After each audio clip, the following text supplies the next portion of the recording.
Vamos então conversar agora ao vivo com o ex-juiz, ex-ministro da Justiça, Sérgio Moro. Ele está lá no nosso estúdio em Brasília. Muito obrigado pela participação aqui. Em primeiro lugar, eu vou tratá-lo por senhor. Ainda associa a sua imagem à do juiz, de cara fechada, vestido de preto, tomando decisões importantes, de grande repercussão política e participante de tudo o que a política brasileira teve para oferecer nos últimos 10 anos, pelo menos. Agora, político.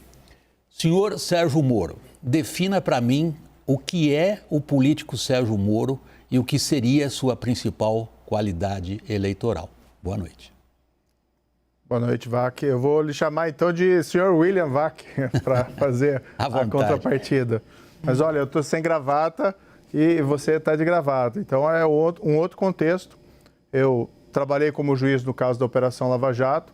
A Operação Lava Jato foi uma investigação, a maior investigação da história do Brasil sobre corrupção, e foi o momento que as instituições e o povo brasileiro, vamos lembrar, as milhões de pessoas saíram às ruas, nós conseguimos quebrar a impunidade da grande corrupção. Nós tínhamos lá uma prática da corrupção, as pessoas praticavam ela dia a dia. A Petrobras foi saqueada como nunca antes nesse país e ninguém era punido. E a Lava Jato veio e quebrou essa tradição. Isso foi um grande ganho para o país. Isso foi uma afirmação de um governo de leis, do Estado de Direito. Mas isso foi num contexto anterior. Depois eu fui ao governo. Um dos objetivos da meu ingresso no governo era consolidar esses avanços anticorrupção. Claro que haviam ali também outros objetivos, como lutar contra a criminalidade organizada, combater a criminalidade violenta, e nisso nós fomos bem-sucedidos, pelo menos no período da minha gestão no Ministério da Justiça, mas não foi possível avançar na consolidação do combate à corrupção, muito por conta de falta de apoio do Planalto, do presidente.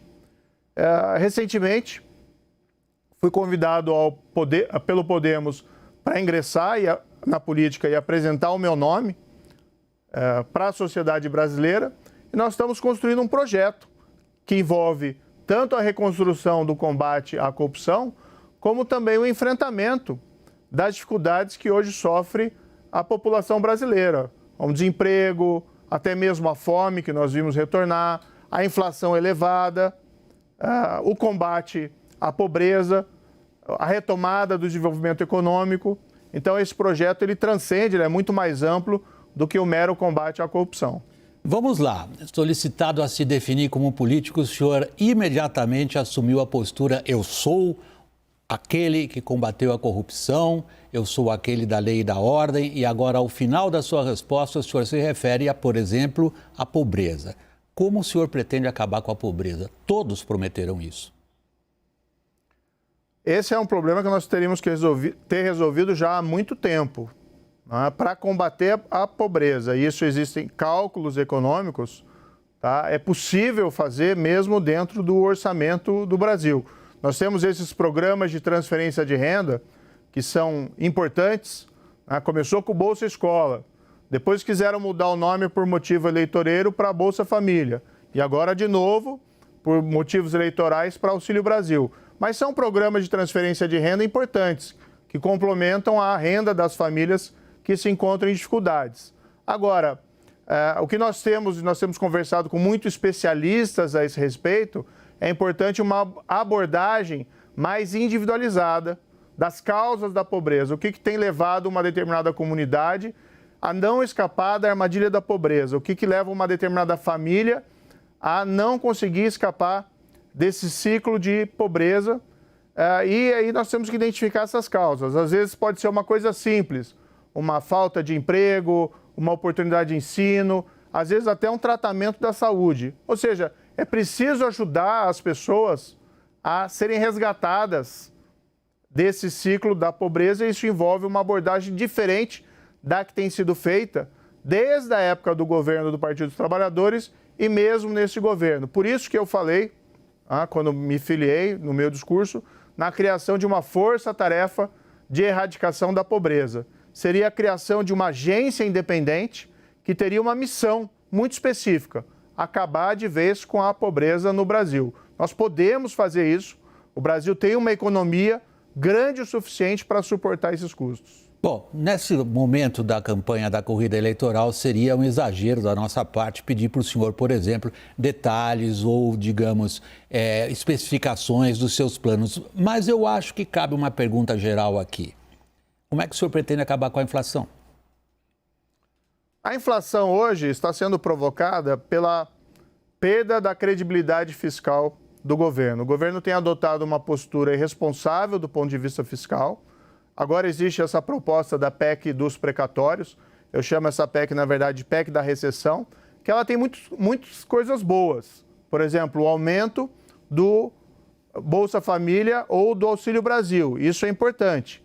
Mas junto com esse aumento de despesas, vem uma série de outras que não são prioridade no momento. Isso acaba levando o quê? Ao rompimento do teto de gastos. Na prática, o que isso significa? O Brasil perde credibilidade fiscal, leva ao aumento da inflação, e as pessoas estão sofrendo isso na pele. A gasolina aí é quase R$7, o preço dos alimentos subindo, as pessoas tendo dificuldades até para acesso a esse bem básico que são os alimentos. Nós temos visto cenas terríveis de pessoas buscando alimentação em restos de comida. Ou seja, isso é todo um resultado dessa perda da credibilidade fiscal. Isso gera necessidade do Banco Central para combater a inflação de elevar os juros. Com mais juros, o que você tem? Mais dívida, a dívida cresce mais rapidamente, as pessoas passam também a ter dificuldades, isso vai levar à elevação da dívida pública e vai gerar, essa é a principal preocupação, William, vai gerar recessão. E recessão significa, para quem não entende, perda de emprego. No próximo ano, nós temos um grande risco de entrar num processo de recessão que vai gerar perda de empregos, como ocorreu durante o governo do Partido dos Trabalhadores em 2014 e em 2016, aquela que foi a pior recessão da nossa história. Vamos lá, o senhor falou em gasolina, o senhor venderia a Petrobras? Essa é uma questão que você tem respondida com base no estudo. Tá? Não se pode fazer uma afirmação categórica a esse respeito. Eu sou a favor de uma economia liberal. Eu acho que o papel da iniciativa privada, de uma iniciativa privada que busque inovação, que busque abertura de mercados, é fundamental. E vejo o papel do Estado dentro da economia um papel mais limitado, um papel regulador. De produção de bens e serviços, nós temos que verificar quando e como isso deve ser necessário. Agora, qualquer decisão de privatizar a Petrobras depende de uma análise de como isso vai ser feito. E, no fundo, nós estamos falando aqui do problema errado. Nós estamos indo para um mundo de baixo carbono. Nós estamos indo para um mundo em que a preocupação é a economia digital, a economia verde, a sustentabilidade, fontes de energia renováveis. Nós vemos o mundo inteiro hoje discutindo a substituição do combustível fóssil por outras formas de energia, carros elétricos. Ou seja, nós estamos presos numa discussão sobre a privatização da Petrobras que é do século passado.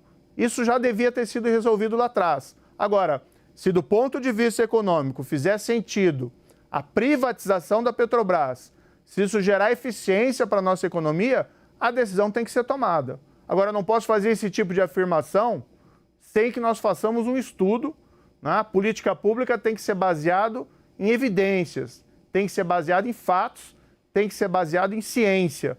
E isso tem faltado, lamentavelmente, nos últimos tempos no Brasil. Deixa eu permanecer um pouco ainda nesse campo das políticas públicas e das reformas, que em algumas das suas declarações recentes, depois que o senhor se filiou ao Podemos, o senhor tem acusado a falta de reformas. Com qual o senhor começaria? Nós temos reformas importantes e várias dessas reformas têm que ser tratadas concomitantemente. Vamos fazer um paralelo aqui do Brasil com os Estados Unidos. Os Estados Unidos teve a grande recessão, que começou em 29, e ela escapou através de políticas vigorosas, chamadas do Nova Política, o New Deal, do presidente Franklin Roosevelt, e ele encaminhou as reformas de maneira concomitante, porque os problemas eram urgentes. Então, o que tem que ser feito? Sim, se pode estabelecer prioridades, mas nós não podemos ficar nessa de fazer uma reforma relevante a cada 4 anos. O governo atual fez uma reforma que foi a reforma da Previdência e simplesmente parou. Não fez mais nada de maior relevância. Fez ali uma coisinha ou outra e normalmente sempre com problemas. Você perguntou há pouco da privatização da Petrobras. Pois bem, o governo demorou um tempão, encaminhou um projeto para privatizar a Eletrobras, que foi aprovado, mas junto com o projeto veio uma série daquilo que a gente chama de jabutis, né? Que são medidas basicamente ali de reserva de mercado, que geram ineficiência econômica. Para o telespectador, o que ele tem que entender? O projeto gera aumento da conta de luz. E as pessoas estão reclamando.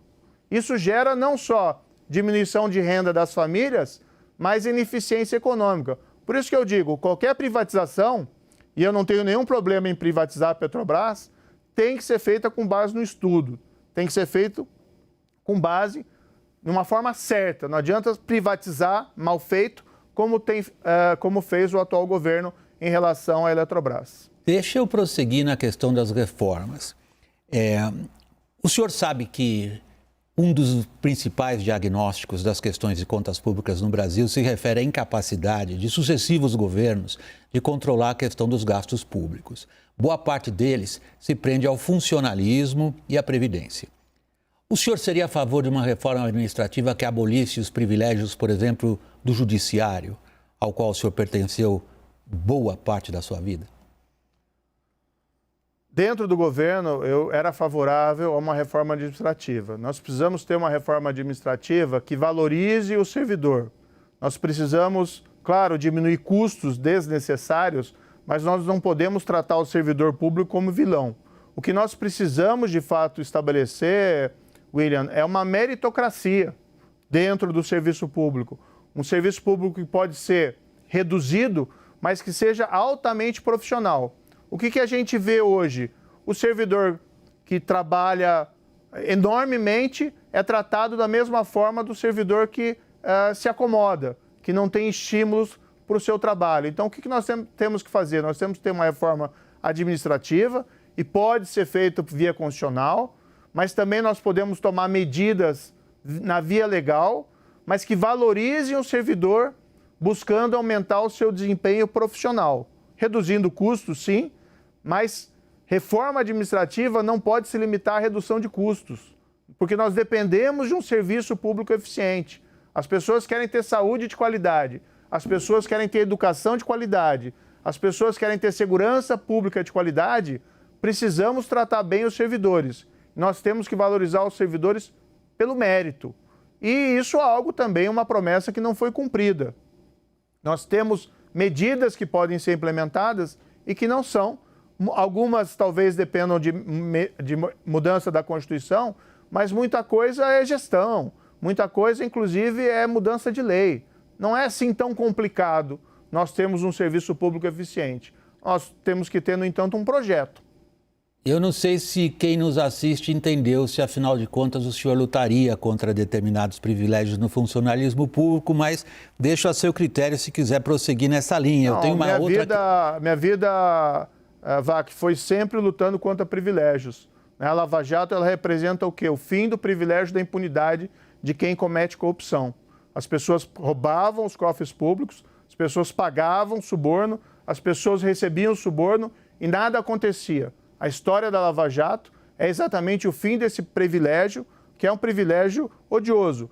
Toda forma de privilégio é odiosa. Eu, por exemplo, sou um defensor rigoroso do fim do foro privilegiado, que é basicamente uma medida que trata o político como alguém superior ao cidadão comum. Nós temos que acabar isso. O senhor está disposto a combater também privilégios fiscais? Nós temos que discutir todos esses privilégios fiscais. Tá? Nós temos que tratar as pessoas de maneira igual. Isso é o caráter de uma república. Então, mesmo privilégios na área administrativa, benefícios que não tenham razão de ser e que destoem do tratamento que é dado geralmente a todas as pessoas nas mesmas condições, nós temos que ter uma política pública de eliminação.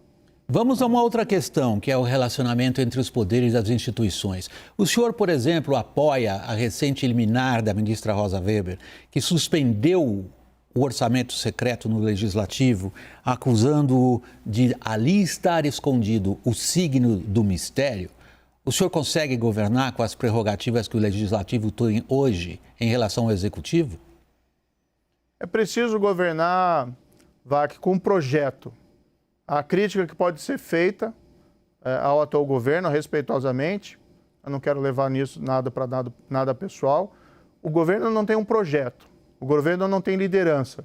Como se vai negociar com o Congresso? Como o Planalto pode negociar com o Congresso se ele não tem um projeto? Que espécie de país que é o Planalto? Ninguém sabe. Qual é a liderança do país em torno desses projetos? Hoje, praticamente, houve uma delegação completa do governo àquilo que é chamado Centrão dentro do Congresso. Então, precisa ter um projeto, e é um projeto que seja fundado em princípios e valores, mas tenha um norte correto. Nós precisamos retomar o crescimento econômico, nós precisamos reduzir, controlar a inflação, nós precisamos combater a pobreza e nós precisamos, sim, de uma maneira muito clara, não tenha nenhuma dúvida quanto a isso, nós precisamos, sim, reduzir os privilégios. Tá? Esse é o norte. Se você tem um norte de um projeto, você tem a possibilidade de ter o diálogo. Vamos colocar aqui um exemplo. Na década de 90, durante o governo do Fernando Henrique Cardoso, houve uma aliança entre dois partidos em torno de um projeto de estabilidade econômica, porque o Brasil vinha de anos sofrendo instabilidade da hiperinflação ou de uma inflação elevada. Foi feito um pacto político e foi possível ter um governo em cima de um projeto. Hoje nós não temos projeto. E a alternativa que se apresenta do outro extremo é um projeto que retoma um modelo de sistema de corrupção. Nós passamos lá pelo mensalão, petrolão, agora temos esse problema do orçamento secreto, que é utilização de verbas sem transparência. Não é o mesmo nível de mensalão ou petrolão, mas também é um problema, porque toda a verba pública tem que ser tratada com transparência. E veja, qual é a governabilidade que nós conseguimos com essas práticas? O governo do PT acabou na recessão de 2014 e 2016. E o governo atual está nos entregando uma recessão, mesmo transigindo com as boas práticas de governo e com a ética. Me permita interrompê-lo nesse ponto pelo seu uso da palavra governabilidade. A minha pergunta foi no sentido qual é a sua governabilidade, na hipótese da eleição de Sérgio Moro, o novo presidente do Brasil, perante um legislativo com tantas prerrogativas, e eu fui pedindo que o senhor falasse do papel do judiciário e particularmente do STF nas questões de governabilidade. Como o senhor imagina a sua relação com o STF, que declarou a sua suspeição, por exemplo? Só para que eu possa completar, perdoe. E como que o senhor imagina o papel do STF, que hoje é tido como uma instância política central, que não está na Constituição? Vac, só retomando a questão anterior, eu tentei responder, talvez não tenha sido totalmente claro. Eu acredito no poder do diálogo. Nós estamos conversando com vários agentes políticos e com vários partidos políticos. Claro que a governabilidade se constrói com diálogo, mas não tem como construir, não há como ter um diálogo se nós não temos um projeto. Então, primeiro é construir o projeto. E dentro desse diálogo, evidentemente, nós temos que ter princípios, valores que vão estabelecer o limite do que pode ser feito, né, dentro desses pactos de governabilidade. Do ponto de vista do Supremo, eu tenho um grande respeito pelo Supremo. É uma instituição importante do nosso país, foi criada lá em 1891, junto com a Primeira República, e fez coisas importantes. A própria Lava Jato foi impulsionada por decisões do Supremo Tribunal Federal. Agora, forçoso reconhecer, e isso é uma crítica que tem que ser feita, que nos últimos anos o Supremo Tribunal Federal tomou decisões que enfraqueceram o combate à corrupção. O fim da execução em segunda instância, a transferência de casos de corrupção para a Justiça Eleitoral, que não está bem preparada para cuidar desses casos, e o caso da anulação da condenação do ex-presidente, que, com todo respeito ao Supremo, para mim foi um gritante erro judiciário. Né? Ou vai se falar que não houve saque da Petrobras, ou vai se falar que não houve ali um esquema de corrupção que durou anos e que era praticado dia a dia contra a Petrobras durante os governos do Partido dos Trabalhadores. Então foi um erro judiciário, Tá? Isso pode ser discutido, isso é uma crítica respeitável ao Supremo Tribunal Federal, que tenho muito apreço como instituição. E vários ministros, inclusive o próprio presidente do Supremo Tribunal Federal, o ministro Luiz Fux, é um magistrado admirável. Ele tem um discurso, inclusive, muito robusto, né, contra a corrupção e tem tomado as atitudes para preservar o combate à corrupção dentro do Supremo Tribunal Federal. Nós temos uma realidade política no Brasil hoje, que o senhor, como pré-candidato, evidentemente não ignora, que é a ausência exatamente do diálogo e da capacidade de entendimento, inclusive, sobre o que seriam os fatos. O senhor cita muito uma figura da história americana, Abraham Lincoln, o presidente americano, logo ali na época da Guerra da Secessão. E o que se conhece da história de Abraham Lincoln é o reconhecimento de que em política não se consegue afirmar princípios. Um dos episódios mais famosos da vida dele foi ter, entre aspas, corrompido parte do Congresso americano para conseguir a abolição da escravidão. Que princípios o senhor está disposto a sacrificar em nome do pragmatismo? Bem, nós estamos falando de uma realidade do século XIX dos Estados Unidos. Então, a prática política dos Estados Unidos foi alterada significativamente. A minha crença é que é possível, sim, construir governabilidade e ter diálogos produtivos com todos os espectros políticos, com todos os partidos, com todas as pessoas. Nós não podemos fazer um juízo depreciativo da política no sentido de que nada lhe presta. Pelo contrário, tem muita gente boa dentro da política. Agora, as pessoas reagem aos incentivos corretos. Tá? Se os incentivos forem positivos, a tendência é as coisas melhorarem. Se os incentivos forem errados, não tem como melhorar. Então, quando se, por exemplo, fez no governo do Partido dos Trabalhadores mensalão, na prática de suborno de parlamentares, como reconhecido pelo Supremo Tribunal Federal, é evidente que vai gerar uma relação deteriorada com o Congresso. Quando se tem hoje um orçamento que não tem a transparência necessária na visão, por exemplo, do Supremo Tribunal Federal, isso gera também a possibilidade de relações que não sejam as mais louváveis entre o Executivo e o Legislativo. Ou seja, nós temos que romper com essas práticas ruins políticas para que nós construamos governabilidade em cima de princípios e valores. Tá? Eu não transijo com os meus princípios e valores e a prova disso foi meu trabalho na Operação Lava Jato. Né? Foi bastante difícil. Eu era tido como um juiz rigoroso, mas na minha avaliação eu apenas apliquei a lei para quem pagou ou para quem recebeu suborno. E depois, dentro do Ministério da Justiça, quando eu vi meu trabalho comprometido, porque não tinha apoio do governo, e quando foi rompida comigo a promessa de que nós não protegeríamos ninguém, eu saí do governo.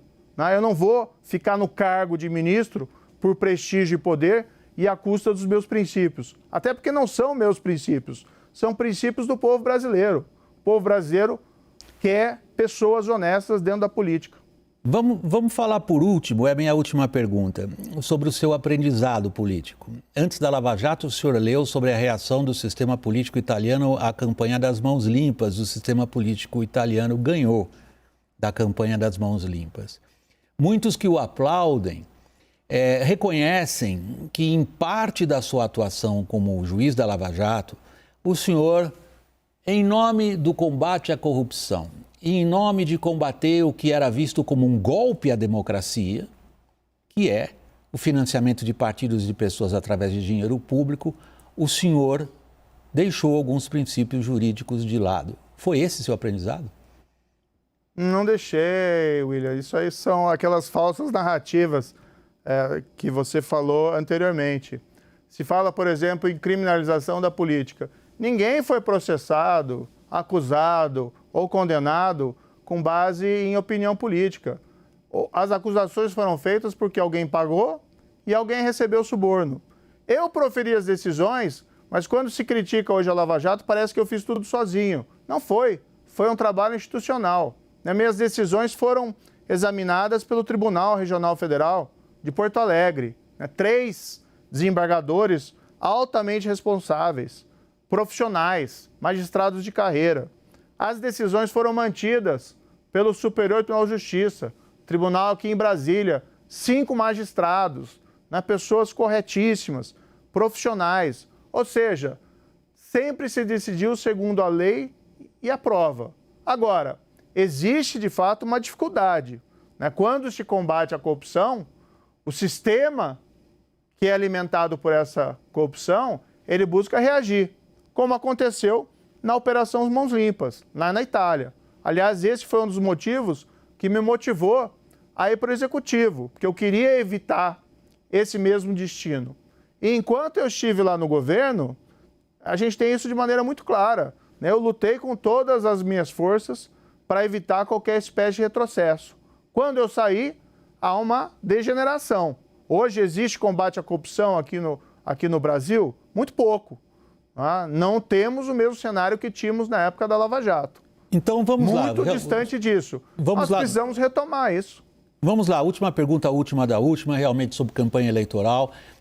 O ex-presidente Lula, que o senhor colocou na cadeia, deu uma entrevista de grande repercussão internacional, dizendo ter sido impedido pelo senhor de participar das últimas eleições, nas quais ele teria tido, segundo as pesquisas de opinião daquela época, boas chances de vitória. E ele se considera, e boa parte da imprensa internacional o ouve muito quando ele diz que ele foi um prisioneiro político. Essa faz parte daquelas versões alternativas. Primeiro, eu proferi uma sentença contra o presidente em 2017, baseado em provas, baseado em fatos, baseado na lei.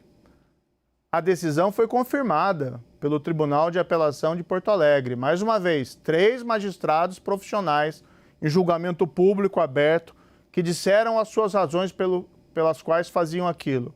Essa decisão foi confirmada pelo Superior Tribunal de Justiça aqui em Brasília.